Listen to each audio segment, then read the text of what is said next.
Sabbath. Happy day. My name is Cynthia Nyanchoka. I'm going to take you through today's health nugget.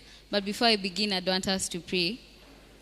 Heavenly Father, we come before you this day. We thank you so much for the gift of life. We thank you for the gift of the Sabbath.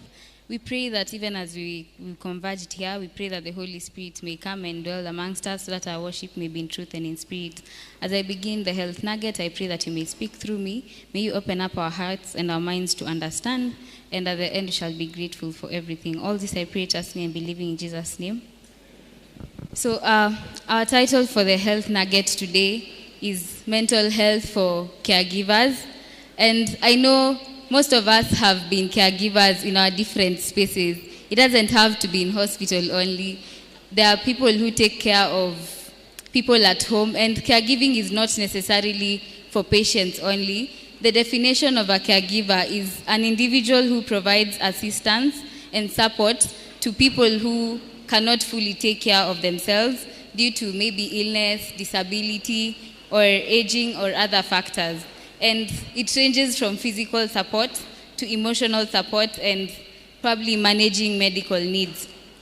So the impact of care, we are going to go through the impact of caregiving on mental health.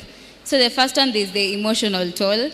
I know as caregivers, there is so much you're supposed to do. Take care of yourselves and take care of the patient or the person who you are looking after. So there's the emotional toll that leads to anxiety, probably depression, frustration, being overwhelmed, and being easily irritable. There's also the physical fatigue. Sometimes you have to do handiwork.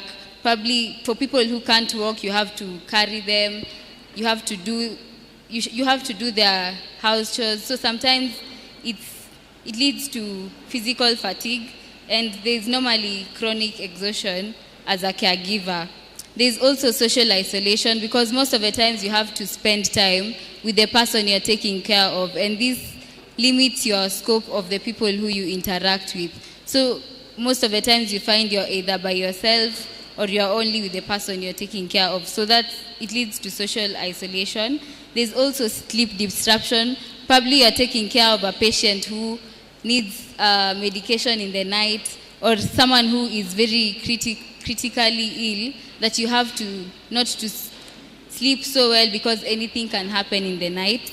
So there's also the financial problems that come with caregiving. Probably you're spending so much money and it's not coming back, because most of the time you're spending is at home with the caregivers. So we have the signs of caregiver stress and burnout.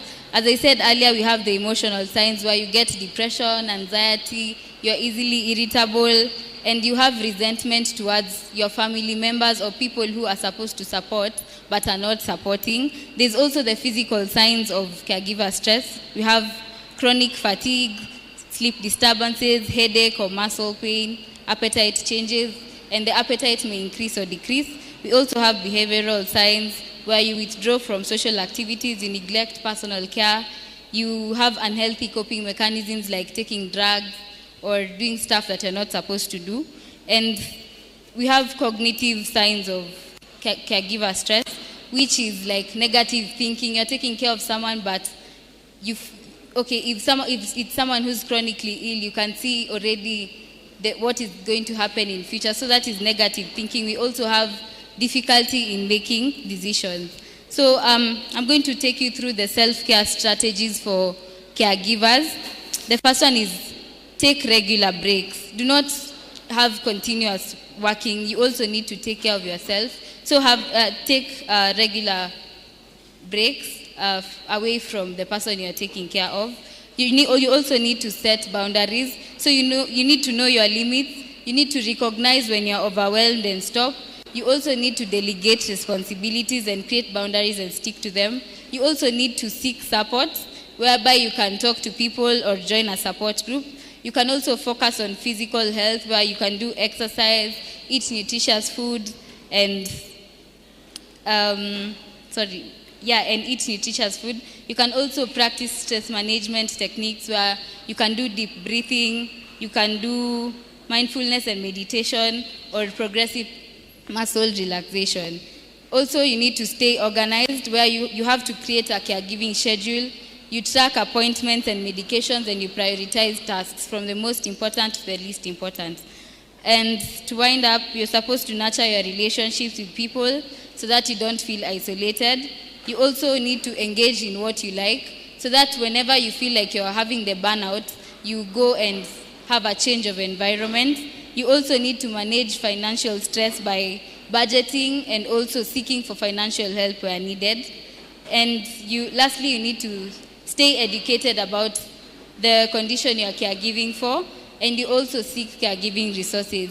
I'll finish by leaving you guys with a verse, Galatians chapter 6, verse 9, that says, and let us not grow weary while doing good, for in due season we shall reap if we do not lose heart. So in your caregiving journey, just stay strong and keep praying, because God will take care of you. Let's pray. Dear God, we come before you this day. We thank you again for the Sabbath. Even now, as we continue with the program, we pray that you may take charge. All this I pray, trusting and believing in Jesus' name. Amen.